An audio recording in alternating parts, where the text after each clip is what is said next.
Oh yay, everyone, it's another biopic. Let's get the bingo card out. What kind of biopic are we in store for with Tony? Are we going to get one that is self-aware and brings an ironic honesty to it like Better Man did? Are we going to get one that deifies the legend and the myth of our main character the way Michael did? Or are we going to get one that is surface level Oscar bait like A Complete Unknown was? Well, let's dig in and find out. So this one is about Anthony Bourdain, the world-renowned chef. The picture takes place over the course of one summer in 1975.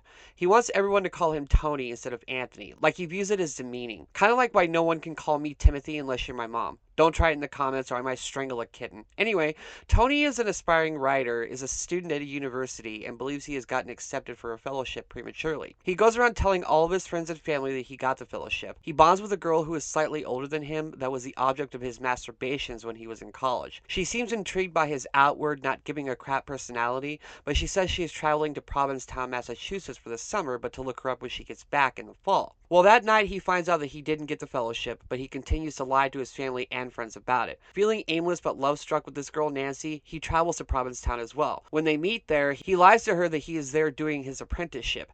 Basically homeless and after being inappropriate to a bartender, he is allowed to stay at a head chef's home as long as Tony works for him. The chef is played by Antonio Banderas in what might be the best performance I have ever seen from him. Their relationship is the heart of the picture. He lets Tony sleep on a hammock outside, but every morning he splashes him with a bucket of water to wake him up. This goes on for almost the entire film, and it never stopped being funny for me. Who hasn't wanted to do that to their children when they have to go to school? I know I have. At first, Tony just starts out as a dishwasher at the restaurant. He develops a kinship with one of the people in the kitchen, a sort of bad boy who goes to a party with him where Tony wants to impress and build his relationship with Nancy. There's something he teaches Tony about oysters, and it's a technique he attempts to perfect for the whole film. So far, so decent on the biopic level. Tony eventually gets himself into more trouble with lying about what he's really doing, telling everyone he isn't a cook, he's a writer, but he's only working there to observe the head chef that is part of his writing assignments. Of course he's going to get caught in these lies. We wouldn't be able to have a biopic about a famous chef if he didn't. But this second act of the film is the best stuff because it deepens and develops the key relationships in the film. The one with his chef mentor and the woman who will go on to be his first wife. This is also where the film stumbles a little bit. Bourdain was known for having issues with cocaine earlier in his life, and they do show him using it one time to get a wake-up boost at his work, but that is the only mind it is given for the rest of the picture. The guy he befriended at the restaurant introduced him to it, and the guy at the restaurant has a meltdown about midway through, walks out of the restaurant, and that is how, according to the film, Bourdain got his break into mentorship. So I see we're in the fluffy part of the biopic I mentioned at the beginning of the video where it wants to dabble into the darker stuff but not show any of it. When his friend has a meltdown, we as an audience see that he is clearly going through some dark stuff. But once he leaves the restaurant, he disappears until the final 20 minutes or so of the film, and everything just seems to be hunky-dory at that point. The plights and self-destruction of Bourdain and his friend are a great subplot in this film, but they decide to focus solely on him learning to love cooking and falling in love with his future wife. There's a great sequence where he calls his parents from a payphone and he's acting lost in the world. The camera holds on the distant shot for a very long time. I was able to fully understand the worry of his parents in their voice and Tony's feelings and failure, just by the shot alone. Eventually, Bourdain does become the de facto apprentice for the head chef, and you get to watch him learn all of his techniques and crafts being created. There's a great sequence of the master and apprentice go out on a boat and shoot fish with a group of people. It is one of the best encapsulations of their relationship in this film. I also really love when the stories of love and cooking converge a little bit. He asks the head chef to look into expanding his recipes to give his restaurant more appeal, and there's a great sequence where they are trying to perfect a lobster recipe while his girl is watching him from the table. This also takes place right when she is starting to get feelings for him as well,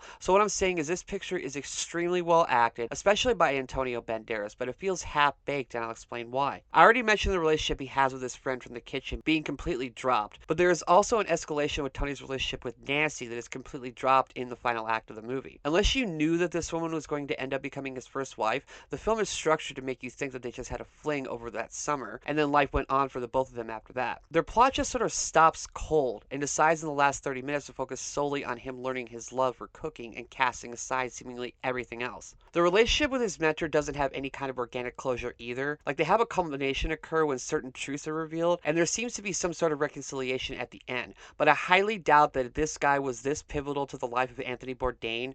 I don't think a sequence on a beach during a charity giveaway would be the last time that they spoke. This film feels like part one of a 2 or 3-parter, and feels too short for the amount of material it wants to tackle. The picture is 1 hour and 46 minutes long, but it has so much in it that I don't know if I wanted it to trim the unnecessary fat or expand on it more so I had more meat to sink my teeth into. It is high energy and has a pretty good sense of humor, but it just seems like there are pieces of it that are like missing or something. But that seems to be the case with all biopics that come out of Hollywood for the most part. So where does this fall on the biopic scale? I would say it's better than A Complete Unknown, not as good as Better Man, and only gives itself fellatio a few times, unlike Michael, where I thought that film had an auto-fellatio addiction that lasted like 2 hours or so. So bottom line, this movie is pretty good if a tad undercooked. It has one amazing performance by Banderas, good chemistry from the two lovers, and gives a slight peek into the early years of Anthony Bourdain. So I definitely say it was fun for me to watch in the moment. But this is an A24 film, and had the potential to blow all of the most recent biopics out of the water with sincerity. But it decides to play it safely, which is a slight disappointment. But the movie is still pretty good, and I do say check it out. I give Tony a marginal 3 stars. If this film's goal was to give us a quick peek into the early life of Tony Bourdain, it succeeded with that. But if its goal was to get us to appreciate the flawed but masterful chef that was Anthony Bourdain, it didn't quite hit all of its marks. But it is entertaining for what it is, and people seem to love biopics, so go out and judge it for yourself. I'm sure it will be well regarded. I just wish there was more chance taking in films like this. But I've been saying that for years now, so nothing new there. And that is my review.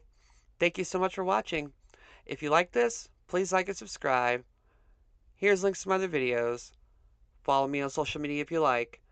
And until next time, I am Ghost.